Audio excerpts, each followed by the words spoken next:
Il est 9 heures, c'est l'ouverture de la Bourse de Paris. Cela s'annonce en baisse de 0,4% après les minutes de la Fed hier. Le CAC 40 a terminé hier en hausse de 0,23% à 5302,17 points dans un marché attentiste, on l'aura compris. Nous retrouvons Benoît Rousseau, trader pour compte propre et fondateur du blog Andlil. Bonjour Benoît. Bonjour à vous. Alors à quoi faut-il s'attendre aujourd'hui sur les marchés après les minutes de la Fed hier soir qui ont un petit peu traumatisé Wall Street ? C'est très bien qu'ils soient un petit peu traumatisés. Ça a permis de secouer un petit peu les choses. Ça faisait 5 jours que l'on stagnait sur des niveaux assez importants à Wall Street, notamment sur le Nasdaq 100. On était bloqué complètement sur les 6800. Dès qu'on passait un petit peu au-dessus de 6800, on avait une petite claque. Lors des résultats, on a explosé les 6008. On est monté de mémoire à 6880 et puis on n'a pas réussi à tenir les 6800. Donc en fait, ça nous donne un signal baissier, ces résultats du FOMC. Tous les indices ont essayé de passer au-dessus de leur résistance.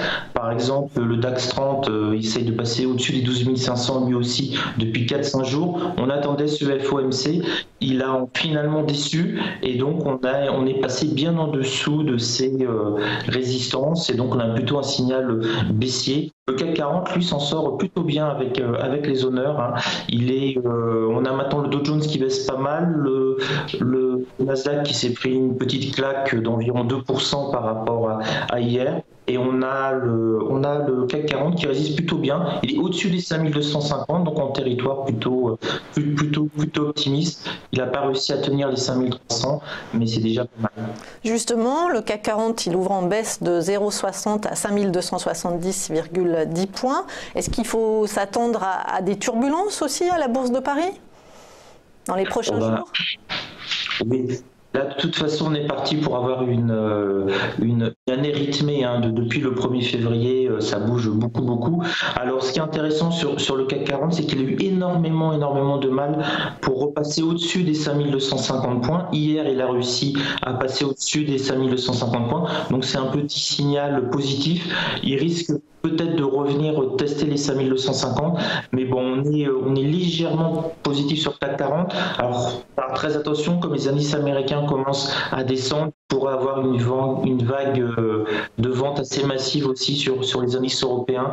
On a pas mal de hedge funds assez importants qui se sont dévoilés. Enfin, ils n'ont pas eu le choix puisqu'ils avaient des positions extrêmement élevées et on voit qu'ils se mettent à shorter les entreprises allemandes, les entreprises françaises. Donc on a des gros qui veulent qui appuient à la baisse, en tout cas en Europe. Et pour la première fois depuis il y a 2 ans, je ne sais même plus, on a les indices américains qui commencent à patiner et à donner un petit signe de baisse.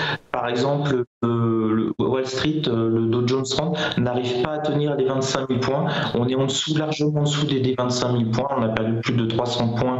On est sur des zones sur futur, on est sur 24 650 à l'heure actuelle.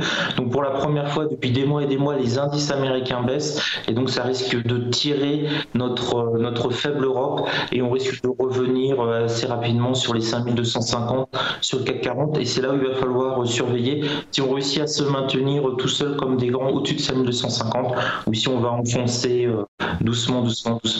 Enfin, petit à petit, je veux dire. Bon, la baisse a l'air de se confirmer. On perd encore 0,84% à Paris. Sur le marché d'échange, l'euro est repassé sous les 1,23 $. Donc évidemment, le compte-rendu de la Fed hier va pas aider, va peut-être faire rebondir un peu le billet vert. Qu'en pensez-vous ?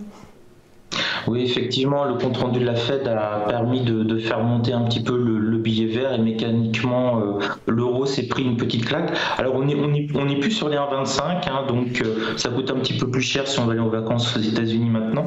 On a cassé les 1,23. On a une possibilité de se stabiliser, je pense, et je crains pour les traders forex sur cette devise, entre 1,20 et 1,25. C'était le Gentleman Agreement qui était donné entre les banques centrales, contre 1,20 et 1,25, c'était une bonne parité. Quand on a eu l'euro qui était monté jusqu'à 1,50 par rapport au dollar, il était beaucoup trop cher, ça a créé des problèmes pour les industries européennes exportatrices, et on avait la BCE qui avait fixé le cap en disant 1,20, 1,25, c'est la bonne parité, et on se retrouve pile donc sur cette zone de bonne parité voulue par la BCE. Donc on risque de stagner, à mon avis, pas mal de temps entre 1,20 et 1,25. Ça arrange un petit peu tout le monde, autant les Américains que les Européens, donc ça risque pas d'avoir de gros décalage, à mon avis, pendant plusieurs semaines. Merci beaucoup Benoît Rousseau, trader pour compte propre et fondateur du blog Handlil. On retrouve maintenant la Bourse de Paris, donc le CAC 40 qui perd 0,82% à 5258,52 points. Au palmarès du CAC, sans surprise, Bouygues qui s'envole de 2% après avoir publié des résultats en hausse de 48%, tirés par Bouygues Télécom qui lui a vu tripler ses résultats nets.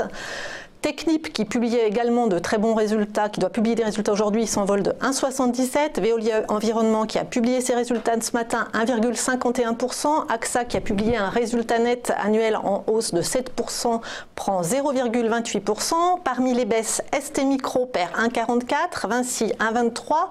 Saint-Gobain qui publie ses résultats aujourd'hui également perd 1,33. Renault moins 1,15, Carrefour moins 1,25 et Legrand moins 1,13.